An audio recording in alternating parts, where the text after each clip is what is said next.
Pemirsa, kemacetan di Jakarta sudah menjadi hal yang biasa, bahkan semakin hari sudah semakin parah. Libur menuju ke kawasan puncak. Tadi, Tol Jagorawi sejauh 6 km. Kepadatan kendaraan dengan muatan. Untuk mengetahui laporan lengkapnya, Tribun membuat sejumlah pengendara berhenti di bahu jalan. Lintas di Tol Jagorawi, Jakarta Timur padat. Ribuan kendaraan menyemut di jalan. Macetan parah terpantau terjadi di Jalan Lintas Jambi Tempino.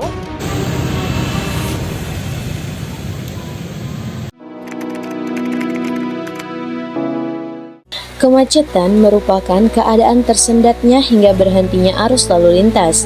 Umumnya, kondisi ini diakibatkan oleh menumpuknya jumlah kendaraan yang melebihi kapasitas yang sudah tersedia di jalan. Masalah kemacetan banyak terjadi di kota-kota besar yang ada di Indonesia. Apalagi jika kota tersebut tidak memiliki transportasi publik atau umum serta sistem lalu lintas yang memadai. Bukan hanya itu, kemacetan terjadi juga dapat disebabkan oleh jumlah masyarakat atau penduduk dalam suatu wilayah yang begitu padat. Biasanya, kemacetan terjadi di daerah-daerah yang dekat dari fasilitas umum seperti sekolah, pasar, terminal bus, stasiun kereta api, persimpangan kereta api, hingga lampu merah. Alhasil, masalah kemacetan di wilayah perkotaan mengganggu kenyamanan warga kota dalam beraktivitas.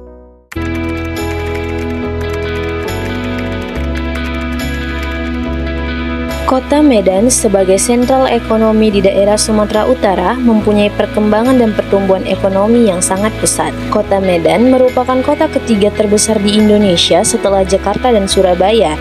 Tidak heran jika Kota Medan menjadi pusat ekonomi terbesar di Pulau Sumatera. Masalah lalu lintas merupakan masalah penting di Kota Medan karena lalu lintas adalah sarana untuk bergerak dari satu tempat ke tempat yang lain.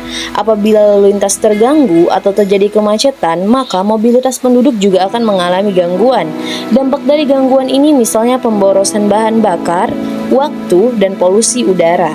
Permasalahan transportasi di Kota Medan hampir sama dengan kota besar lainnya di Indonesia.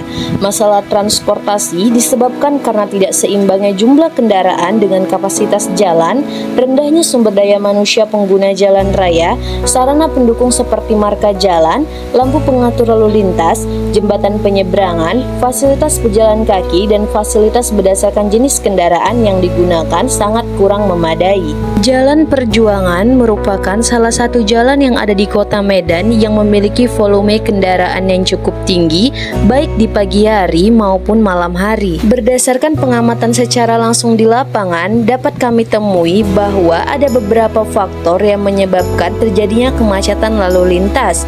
Di antaranya, adanya kendaraan yang diparkir sembarangan di pinggir jalan dan beralihnya masyarakat dari menggunakan transportasi umum ke transportasi pribadi.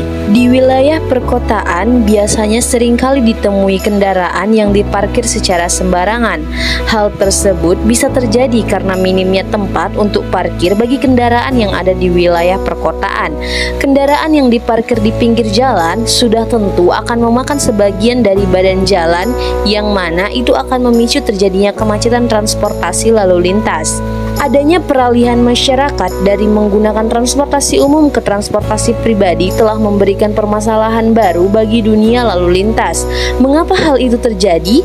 Ada banyak faktor yang menyebabkan masyarakat lebih memilih menggunakan transportasi pribadi. Di antaranya, karena menggunakan kendaraan pribadi dirasa lebih cepat dan murah. Kendaraan pribadi juga lebih mudah untuk menjangkau daerah tujuan.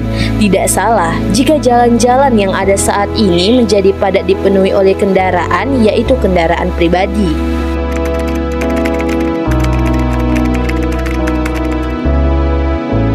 Marilah kita patuhi rambu-rambu lalu lintas agar tidak terjadi kemacetan. ayo manfaatkan jasa transportasi angkutan umum yang telah disediakan oleh pemerintah guna membangun smart city di masa yang akan datang. Hindari berjualan di pinggir jalan, hindari parkir liar, hindari penggunaan kendaraan pribadi yang berlebihan, dan semarakkan moda transportasi yang ramah lingkungan. Bersama kita bisa menuntaskan kemacetan. Geografi hijau bumiku, biru langitku, geografi di dadaku.